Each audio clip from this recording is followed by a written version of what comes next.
యాక్చువల్గా మీరు ఒకసారి నా ట్రాన్సాక్షన్ చెక్ చేస్తే మీకు ఒక ఐడియా వస్తుంది. సో నేను ప్రీవియస్ ఎగ్జిక్యూటివ్ నుంచి ఇన్ఫర్మేషన్ తీసుకున్నాను దట్ మీరు ఏటీఎం మిషన్ నుంచి అమౌంట్ అనేది విత్డ్రాల్ చేశారు. అమౌంట్ అనేది మీ అకౌంట్ నుంచి డెబిట్ అయింది, బట్ ఏటీఎం మిషన్ లో మీకు అమౌంట్ అనేది డిస్పెన్స్ కాలేదు అని చెప్పారు. అవును, సేమ్ టైం నాకు ఒక మెసేజ్ కూడా వచ్చింది. ఆ మెసేజ్ ఏమని వచ్చిందంటే, మీ దానిలో ఇన్సఫిషియెంట్ ఫండ్స్ ఉన్నాయి, దానికోసమని 20 rupees plus GST deducted from your account అని చెప్పేసి వచ్చింది. ఓకే, సో మీరు కాల్ చేసిన మొబైల్ నెంబర్ కి లింక్ అయిన అకౌంట్ గురించి దీనికి దాదాపుగా 3 SBI అకౌంట్లు లింక్ అయి ఉంటాయి. మాట్లాడేది వచ్చేసి 77952 చివరికి ఉంటుంది, దాని గురించి మాట్లాడుతున్నాను. మీ అకౌంట్ హోల్డర్ పేరు? శ్రీనివాస్. మీరేనా సార్? ఓకే. ఇప్పుడు నా ఇష్యూ ఏంటంటే భయ్యా, ఇప్పుడు నేను ఎమర్జెన్సీలో ఒక 6000 రూపీస్ ఒక అంచెలు తెప్పించుకున్నాను. దానిలో 4000 ఎమర్జెన్సీ ఉంటే నేను విత్డ్రా కోసం వెళ్ళాను. విత్డ్రా ఫస్ట్ టైం డిక్లైన్ అయింది. నేను డబ్బులు దీనిలో పోయాయనే ఫీలింగ్ లో లేను. Okay okay. Same time second time తీస్తే డబ్బులు వచ్చాయి. ఓకే. ఇప్పుడు నేను 6000 ప్లస్ 2167 నా దానిలో ఫస్ట్ ఉండేది. మొత్తం 8167 రూపీస్ 15 పైసా ఉండేది. దానిలో 4000 ఒకసారి ఏటీఎం విత్డ్రాయల్ కింద చూపిస్తుంది అది. ఓకే. ఇప్పుడు నాకు 4000 మాత్రం చేతికి వచ్చాయి, 4000 రాలేదు ఇక్కడ.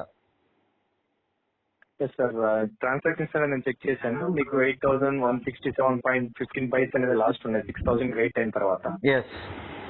అండ్ తర్వాత మీరు 4000 తీశారు. ఫస్ట్ టైం తీసినప్పుడు రాలేదా, మీకు సెకండ్ టైం తీసినప్పుడు రాలేదా? ఫస్ట్ టైం తీసినప్పుడు రాకపోతే ఇన్సఫిషియెంట్ ఫండ్ అని చెప్పేసి ఒక message. Okay okay okay, so అర్థమైంది. సో నేను చెక్ చేసిన ప్రకారం ఇక్కడైతే సో 2 ట్రాన్సాక్షన్ ట్రై చేస్తున్నారు మీరు. దాంట్లో ఫస్ట్ టైం తీసింది రాలేదన్నారు, సెకండ్ టైం తీసిన ట్రాన్సాక్షన్ అనేది మీకు హ్యాండ్కి వచ్చిందని చెప్పారు. అవును అవును. Yes sir. ఈ ఫస్ట్ టైం జరిగిన లైక్ ఫెయిల్ ట్రాన్సాక్షన్ అనేది మాక్సిమం మాకున్న ఇన్ఫర్మేషన్ ప్రకారంగా ఈ ట్రాన్సాక్షన్ అనేది మీకు maximum transaction plus 2 working days లో అట్ ఎనీ టైం మీకు ఆటోమేటిక్ గానే రివర్స్ అయిపోతుంది. నా క్వశ్చన్ అది కాదు బాస్. మీ పేరు ఏమన్నారు? కిరణ్ కుమార్ గారా? సాయి కిరణ్ సార్. సాయి కిరణ్ గారు, నేను విత్ ఇన్ 4 minutes లో ఒక పేమెంట్ చేసుకునేది ఉంది క్రెడిట్ కార్డ్ కి. Okay okay. నాకు ఆ ఎమర్జెన్సీలో నేను ఒక 6000 ఒక ప్లేస్ నుంచి తెప్పించుకున్నాను. Okay sir. నాకు ఎమర్జెన్సీలో ఒక 2000 దానిలో ఉండింది, 8000 లో ఒక 4000 హ్యాండ్ క్యాష్ అవసరం పడితే తీసుకున్నాను. నేను ఇదంతా మీకు ఎక్స్ప్లెయిన్ ఎందుకు చేస్తున్నా అంటే లాస్ట్ చెప్తా. నాకు ఇప్పుడు 4000 ఉంటే దానిలో నేను ఒక 3300 రూపాయలు 3300 నేను పేమెంట్ చేసుకునేది ఉంది. ఇప్పుడు ఓకే, నేను వన్స్ పేమెంట్ చేయకపోతే ఇంకొక 4 minutes తర్వాత నా సిబిల్ మీద ఇంపాక్ట్ పడేటట్టు ఒక ఒక దాన్ని ఏమంటారు, failure credit card bill payment కింద పడుతుంది. దీనికి బాధ్యత ఎవరు వహించాలనేది నా పాయింట్. ఇప్పుడు రాత్రి 11:57 అవుతుంది. ఇప్పుడు నేను ఎవరిని అడగలేను.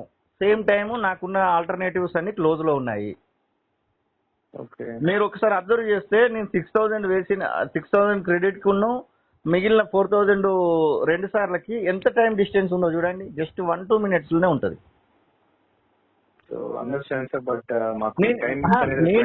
నేను ఏమని చెప్తున్నాను బా, నేను ఇంత సఫర్ అవుతున్నా. ఇప్పుడు 4000 6000 అనేది నాకు సమస్య కాదు. డబ్బులను ఇంత టెక్నాలజీ పెట్టుకొని ఇమీడియట్ డిక్లైన్ అయిన వెంటనే క్రెడిట్ చేసే శక్తి మీ దగ్గర ఎందుకు లేదు?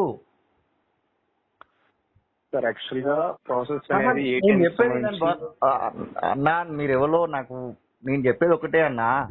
నాకు ఒకటే క్వశ్చన్. నేను ఏం చెప్తున్నాను, నా పాయింట్ ఆఫ్ వ్యూలో కస్టమర్ ని నువ్వు ఏం చేసినావు అనేది లెక్క కదా. నువ్వు యోనో అని చెప్పేసి అదని దాన్ని పెద్ద అడ్వర్టైజ్మెంట్లు ఏమని చేసుకునే కాక కస్టమర్ ఇంత సఫర్ కావాల్సిన అవసరం ఏంది నాకు?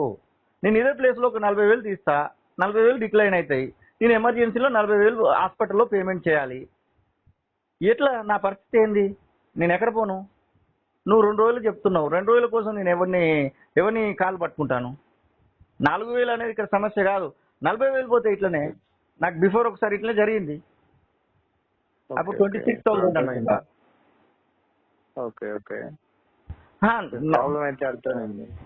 నేనేమంటున్నాను, ఇప్పుడు నేను ఎమర్జెన్సీ కేసులోనే కదా నేను బ్యాంకింగ్ వాడుకోవాల్సింది.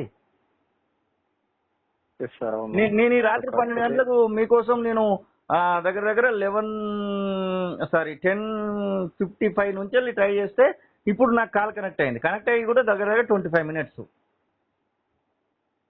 ఓకే. నేను 25 నిమిషాలు నా నిర్ధారణ పొడగొట్టుకుని నేను మీతోనే ఎందుకు మాట్లాడాలండి? నేను యాజ్ ఏ బ్యాంకింగ్ మీకోసం నేను డబ్బులు దానిలో పెట్టిన పర్సన్ని. సార్ అర్థమైంది. బ్యాంకు నడిచేది కస్టమర్తోనే కదా. బ్యాంకు నడిచేది కస్టమర్ అన్నప్పుడు నువ్వు కస్టమర్కు ఇంతనా? నేను ఇప్పుడు 12 అవుతుంది. 12 కనుక ఇప్పుడు ఇంకొక 10 నిమిషం అయితే నాది డిక్లైన్ అయిపోతుంది. నా సిబిల్ మీద ఇంపాక్ట్ పడుతుంది. ఎవరితో బాధ్యుడు నేను? పర్టికులర్ కేసు ఒకసారి ఆలోచించండి సార్. నాకు ప్రాబ్లం అంటే అర్థమైంది సార్, మీ ప్రాబ్లం అనేది. మీకు అర్థమైంది అనేది ఎంత నిజమో పర్టికులర్ కేసును ఒకసారి మీరు స్టడీ చేయండి. నా కేసే అర్థమైంది సార్, కానీ నేను ఇప్పుడు ఏం చేయలేను, పేమెంట్ కూడా చేయలేను. ఇప్పుడు 1 డే ఆల్రెడీ పోతుంది. బౌన్స్ అయిందంటే ఆటోమేటిక్గా సివిల్ మీద ఇంపాక్ట్. అరే ఎమర్జెన్సీ కేసులో నాకు యూజ్ కాకపోతే ఏం సర్వీస్ అండి? నాకు అర్థం కాలేదు ఇంకా ఇది. తీరిగ్గా రేపు సండే, రేపు మొత్తం షట్ డౌన్ నాకు తెలిసి. మండే రోజు ఏదో చేస్తారు. నా క్వశ్చన్ మీకు అర్థమైందని భావిస్తున్నా బ్రదర్. మీరు ఎవరో సాయి కిరణ్ గారు ఎవరో. అర్థమైంది సార్, అర్థమైంది. బట్ కస్టమర్ సపోర్ట్ మాకున్న ఇన్ఫర్మేషన్, మా సర్వీస్ ఉన్నది, మాకు ఎంత యాక్సెస్ ఉంటుందో అవన్నీ నేనేం చెప్తున్నాను బాస్, నువ్వు ఏం చేస్తావా ఏం చేయవా కాదు. నేను ఇప్పుడు నాకు కస్టమర్ కేర్ కోసం ఒక ఆప్షన్ ఇచ్చినప్పుడు నేను మీకు టచ్ లోకి వచ్చిన. మీరు యాజ్ ఏ మీరు ఏం చేయాలి? ఒకరు ఆల్రెడీ మాట్లాడిర్రు, ఆయనతో కాదని మా సుపీరియర్ కలుపుతాను మీకు కలిపిండు. ఇప్పుడు మీరు సుపీరియర్ కూడా ఏం చేయలేమన్నప్పుడు నేను యాజ్ ఏ బ్యాంకింగ్ దగ్గర దగ్గర నేను ఈ అకౌంట్ తీసి ఐ థాట్ 12 years ఎబో అవుతుంది. 12 కాదు ఇంకెక్కువ అవుతుంది. Okay sir. 16-17 years అవుతుంది కావచ్చు. Okay sir. ఓకే. నేను 17 ఏళ్ళ కస్టమర్. నేను ఎస్బీఐ మీ బ్యాంకులోనే. నేను ఎట్లా డిఫైన్ చేసుకోవాలి ఇప్పుడు మిమ్మల్ని? నేను ఇప్పుడు ఈ డబ్బుల కోసం ఎదురు చూడాలనా లేకపోతే ఇంకెవరికైనా పోవాలనా? పైసా అనేది పైసనే కదా. అదే ప్లేస్ లో ఒక 40,000 నేను విత్డ్రా చేసి 40,000 రాకుంటుంటే నా పరిస్థితి ఏందండి? నేను ఇంకా లక్కీలీ 4,000 ట్రై చేసిన. అదే ఫస్ట్ టైమే 8,000 ట్రై చేసి 8,000 ఒకటేసారి మీ దగ్గరికి వెళ్ళి కట్ అయిపోయి డబ్బులు రాకుంటుంటే నేను ఎక్కడికి పోవాలండి అప్పుడు? నేను ఎమర్జెన్సీలో ఒకరికి ఇచ్చేది ఉంది, అక్కడ నా ఎంబడి వచ్చి నిలబడి ఉన్నారు వాళ్ళు. Okay sir. ఓకే, అర్థమైంది. నా క్వశ్చన్స్ అన్ని అర్థమవుతున్నప్పుడు మీరు ఏం చేయాలనేది డిసైడ్ చేయండి. మా తరపు నుంచి ఆప్షన్ ఉంది సార్ కంప్లైంట్ రైజ్ చేయడానికి కూడా. బట్ కాకపోతే మాకు ఇప్పుడు కంప్లైంట్ రైజ్ చేయడానికి ట్రాన్సాక్షన్ టైం అనేది కంప్లీట్ అవ్వాల్సి ఉంటుంది. సో ఏదైతే ట్రాన్సాక్షన్ ప్లస్ 2 working days ఉందో అది కంప్లీట్ అవ్వాల్సి ఉంది. అప్పుడు మా తరపు నుంచి కంప్లైంట్ రైజ్ చేయడానికి కూడా ఆప్షన్ ఉంది. కాకపోతే నేను ఎమర్జెన్సీ కేసు గురించే మాట్లాడుతున్నాను. నేను ఇది డే టైం అయ్యేది ఉంటే మీతో మాట్లాడను. ఓకే. ఓకే. నేను డే టైం అయ్యేది ఉంటే నాకున్న సర్కిల్లో నేను ఎవరినో క్లోజ్ చేసుకొని వదిలేసుకుంటాను. ఓకే. నేను పర్టికులర్ ఎమర్జెన్సీ కేసులో ఏంది ఇది అని నేను క్వశ్చన్ చేస్తున్నా. దగ్గర దగ్గర 25-26 minutes నుంచి నేను మీతోనే వాగుతూనే ఉన్నా, మీరు నాకు సమాధానాలు చెప్తూనే ఉన్నారు. Yes sir. అదే సార్, మామూలుగా అయితే ఈ ఫెయిల్ ట్రాన్సాక్షన్స్ అనేది మా కంప్లైంట్ రైజ్ చేయడానికి కూడా టైం అనేది కంప్లీట్ అవ్వాల్సింది. అదంతా కాదన్నా, నా డబ్బులు నేను వాడుకోవడానికి నేను మీతో ఇంతగానో మీ వరకు చేయాల్సిన పరిస్థితి ఏందని. అదే సార్, అర్థమైంది. కాకపోతే ఆల్రెడీ 12 దాటిపోయింది. ఇప్పుడు 12 దాటిపోయింది, క్లోజ్ కదా. ఇప్పుడు పర్టికులర్ నా ఇష్యూను ఎవరు సాల్వ్ చేయాలి చెప్పండి? 2 రోజులు అనేది ఓకే పక్కన పెడదాము. ఓకే. ఇప్పుడు నా సివిల్ మీద ఎవరు అది కావాలి నాకు. మినిమం 10 పాయింట్లు దిగుద్ది, ఇప్పుడు 5 పాయింట్లు అని దిగుద్ది. ఓకే. ఇష్యూ రిలేటెడే ఉంది కదా. Yes sir. నీకు దానిలో పైసలు లేవని ఇన్సఫిషియన్స్ మీకు అక్కడ నాకేమో ఎర్రర్ చూపించిందో చెప్తుందా మీకు? అది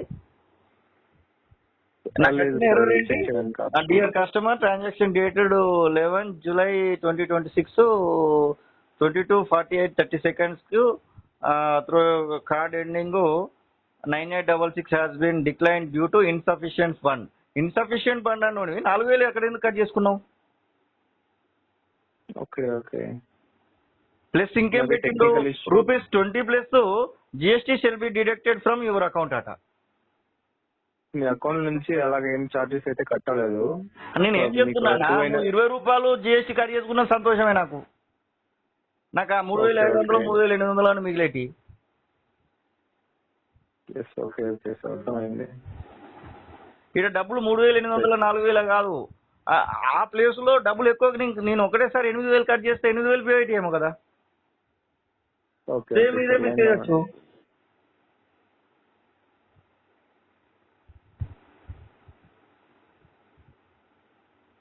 ఓకే సార్, ఓకే సార్, అర్థమైంది. క్షమించండి మీకు జరిగిన అసౌకర్యానికి. క్షమించడం Okay, ఇక్కడ wait చేయండి. నేను క్షమించండి అది ఇది అనే దానికి నేను అగ్రి అవ్వట్లేదు ఇక్కడ. అసలు ఏంటి నా సొల్యూషన్ ఏంది ఇప్పుడు? సో మా తరపు నుంచి అయితే మాత్రం కంప్లైంట్ రైసింగ్ కదా, transaction date plus 2 working days complete అవ్వాలి సార్ ఉంటుంది సార్. మీరు చేయండి బా. అమౌంట్ ఇంత టెక్నాలజీ యుగంలో మీరు ఇంకా యోనో ఎస్బీఐ అని అదని ఇదని పొంగు భూషణం అని చెప్పేసి అడ్వర్టైజ్మెంట్లు ఎందుకు ఇవ్వాలి? ఎవరెవరినో పెట్టి అడ్వర్టైజ్మెంట్లకు డబ్బులు ఎందుకు కాలగొట్టాలి? మాలాంటి కస్టమర్లు ఎందుకు ఇంత ఆగం చేయాలి? మరి టెక్నికల్ గా ఇంత పూర్ ఎందుకున్నారు మరి మీరు? సార్ అర్థమైంది, కానీ ఏటీఎం ట్రాన్సాక్షన్స్ అనేది మాన్యువల్ ఉంటుంది సార్. మాక్సిమం అనేది దానికి సంబంధించి technicians అనేది మాన్యువల్ ఉంటాయి అంటున్నారు కదా, మాన్యువల్ గా నేను ఇంత సఫర్ ఎందుకు కావాలి అంటున్నా. ఓకే సార్, సరే మీకు ప్రాబ్లం అనేది చెప్తున్నాను సార్, ఇలా ఉంటుందని చెప్పి ప్రాసెస్. మీరు సొల్యూషన్ కోసం ఎతకాల్సిన వాళ్ళు, ప్రాబ్లం చెప్పాల్సిన వాళ్ళు కాదు. మీరు సొల్యూషన్ కోసం ఎతకండి, రైట్ చేయండి. ఇంకెవరైనా ఉంటే మీ పై వాళ్ళు ఉంటే ఇంకా పెట్టండి, నేను మాట్లాడతా. ఇప్పుడు నాకు జరిగిన ఈ ప్రాబ్లంకి ఎవరు సొల్యూషన్ చెప్తారో చెప్పండి. మీకు ఓల్ కాంటాక్ట్ సెంటర్ కి సంబంధించి మాకున్న ప్రాసెస్ అయితే ఇదే సార్. మీరు కాంటాక్ట్ సెంటర్ ఎందుకు పెడతారండి? కాంటాక్ట్ సెంటర్ అనేది కస్టమర్ ను డిస్టర్బెన్స్ లేకుండా క్లియర్ చేయడానికి పెడతారు. నా డిస్టర్బెన్స్ ను ఇప్పుడు ఎవరు సొల్యూషన్ చేయాలి? నేను ఏడికి పోవాలి ఇప్పుడు? ఏం మాట్లాడాలి? ఎవరితో మాట్లాడాలి? బ్యాంకులా కుదరదు, డబ్బులా రిటర్న్ రావాలి. 2 రోజుల దాకా కుదరదు అంటున్నారు. ఇప్పటికిప్పుడు నేను పైసలు ఏం డిస్టర్బెన్స్ ఫీల్ కావాలి అంటున్నా. ఇదేం యుగము, ఇదేమో ఇంత టెక్నాలజీ యుగంలో కూడా ఎస్బీఐ ఇంత దరిద్రంగా ఎందుకు పాడుపడ్డది మరి? సార్ అంటే మీకు 2 days అంటే 2 days ఖచ్చితంగా 2 days అయినా ఉండదు సార్. ఈ టైంలో మీకు నేను ఆల్రెడీ కోల్పోయినా కదా, నా సిబిల్ మీద ఇంపాక్ట్ పడ్డది ఆల్రెడీ. నేను పేమెంట్ చేయలేకపోయినా. ఇదే ప్లేస్ లో హాస్పిటల్ ఎమర్జెన్సీ ఉంటది, మెడికల్ ఎమర్జెన్సీలో ఎవరు బాధ్యుడండి? ఓకే సార్, ఇప్పుడు సేమ్ థింగ్ మెడికల్ ఎమర్జెన్సీ ఉంటది నాకు. What can I do? ఒక ట్రావెల్ ఎమర్జెన్సీ ఉంటదండి. నేను ఈ నుంచి బయట ఎవరికో ఏదో ప్రాబ్లం వచ్చింది, మా రిలేషన్ అనుకో నేను పోవడానికి డిసైడ్ అయి ఉన్నా. ఇప్పుడు నా దగ్గర డబ్బులే లేవు, ఇప్పుడు నేను పోవాలి, ఎవరు బాధ్యుడు? నా పెట్రోల్ అయిపోయింది, పెట్రోల్ పోంచుకోవాలి, రూపాయి లేదు, ఎవడు బాధ్యుడు? నా క్వశ్చన్స్ అన్ని మీకు అర్థమైనాయని అనుకుంటున్నా నేను.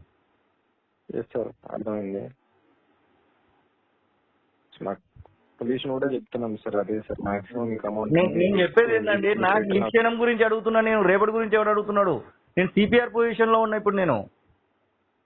ఓకే, హార్ట్ అటాక్ పొజిషన్ లో ఉన్నోడికి కడుపు నొప్పికి మాత్రం అంటే ఎట్లా అండి? నాకు అర్థం కాదు. హార్ట్ అటాక్ అనేది ఎంతసేపట్లో చేయాలి తెలుసు కదా. నేను ఇప్పుడు ఎమర్జెన్సీలో నాకు పైసలు లేవు, నేను పోవాలి, ఎవడు థింక్ చేయాలి ఇక్కడ? మాక్సిమం రేర్ కేసులో ఈ విధంగా జరుగుతుంది సార్. రేర్ కేసులోనే మనుషులు ఇబ్బంది పడిన ఏమన్నా కానీ అంటారా? అలా చెప్పటం లేదు సార్, మాక్సిమం నేను మీరెవరో నాకు తెలియదు, నేను ఎవరో మీకు తెలియదు. నేను క్వశ్చన్స్ చేస్తున్నా, మీరు అన్నింటినీ నోట్ చేసుకోండి. ఫీడ్బ్యాక్ అయితే తీసుకుంటాను. నేను ఎక్స్ప్లెయిన్ చేస్తానండి. ఇది 100% నేషనల్ ఇష్యూ అవుతుంది. నేను డిసైడ్ అయిపోయినా. ఇంకా ఓకే, నాకు ఇంకొక ఇప్పుడు 4,000 కాదు, ఇంకా 4 లక్షలు పోయినా మంచిదే, కానీ నేను దీని గురించి ఫైట్ చేస్తాను. ఇప్పుడు నేను నేను ఒక ఎడ్యుకేటెడ్ నేనే ఇంత సఫర్ అవ్వాల్సిన పరిస్థితి వచ్చింది. ఒక నార్మల్ పీపుల్ కి ఇట్లాంటి పరిస్థితి వస్తే ఏందండి? ఎమర్జెన్సీ కేసెస్ లో ఉన్నాయి కదా మనీ యూజ్ కావాల్సింది. Yes sir. సో దానికి కూడా రిసాల్వ్ అనేది అవుతుంది సార్, చెప్తున్నా కదా. సో రిసాల్వ్ అనేది నాకు ఎమర్జెన్సీ నేను చెప్పాను కదండి. ఇప్పుడు హార్ట్ అటాక్ పొజిషన్ లో ఉన్నవానికి సిపిఆర్ 2 నిమిషాల లోపల చేస్తేనే బతుకుతాడు. ఓకే. ఇప్పుడు నా బండిలో పెట్రోల్ అయిపోయింది, నేను పెట్రోల్ పోయించుకోవాలంటే డబ్బులు ఎవరు ఇవ్వాలి? నా డబ్బులు 4,000 మీ దగ్గర స్టక్ అయిపోయి ఉన్నాయి. 4,000, 40,000, 4 లక్షలు అనేది సమస్య కాదు, స్టక్ చేశారు. ఓకే. ఓకే. ఏంటి సొల్యూషన్ ఏంది ఇప్పుడు నాకు? ఒక ఎమర్జెన్సీ మెడికల్ ఎమర్జెన్సీ ఉంది, అక్కడ డబ్బులు కడితేనే ట్రీట్మెంట్ స్టార్ట్ అయింది. ఎవడు బాధ్యుడు ఇప్పుడు? అడ్వర్టైజ్మెంట్ కంటే ఎక్కువగా కస్టమర్ దీని మీద దృష్టి పెడితే బెటర్ కదా అని నా క్వశ్చన్. ఓకే సార్, మీ ఫీడ్బ్యాక్ అనేది ఎస్కలేట్ చేస్తాను సార్. అయ్యారతో తీసుకున్నాను, ఏమంటా మీరు చెప్పినవన్నీ నోట్ చేసుకుంటాను. సేమ్ టైం నేను కూడా రేపు మార్నింగ్ నుంచి ఎస్బీఐ మీద ఎంత చేయాలో అంత చేస్తాండి. షూర్, నేను డిసైడ్ అయింది ఇంకా. ఓకే, మీరు ఏం పేరు అన్నారు? సాయి కిరణ్ సార్. సాయి కిరణ్ గారు, ముందు మాట్లాడిన అతను చెప్పండి సార్. సర్టిఫికేట్ ఎగ్జిక్యూటివ్ తను కాల్ అనేది నాకు ట్రాన్స్ఫర్ చేశారు. సో మాకు కాల్ అనేది ప్రీవియస్ ఎగ్జిక్యూటివ్ నుంచి వచ్చింది సార్. వాళ్ళ డీటెయిల్స్ అనేది మేము చెక్ చేస్తే ఓకే. ఒక ఎగ్జిక్యూటివ్ అయితే మాట్లాడారు. ఓకే, డన్ అండి. ఇప్పుడు ఈ ఇష్యూను నేను మాట్లాడతానండి. Thank you. నాకు ఇది ఎట్లుందంటే ఒక రకంగా కోపం క్రియేట్ చేస్తుంది, అన్ని రకాలుగా ఉంది. నేను ఐ విల్ డిసైడ్, నేనే డిసైడ్ చేస్తాను. ఇంకా ఎస్బీఐ నేను ఎస్బీఐ నేను తేల్చుకుంటాం. మీరు లక్షల కోట్ల డబ్బులకు ఈ 4,000కు పోటీ మొదలవుతుంది. Okay, thank you. Okay sir. ఇంకా ఏదొద్దు.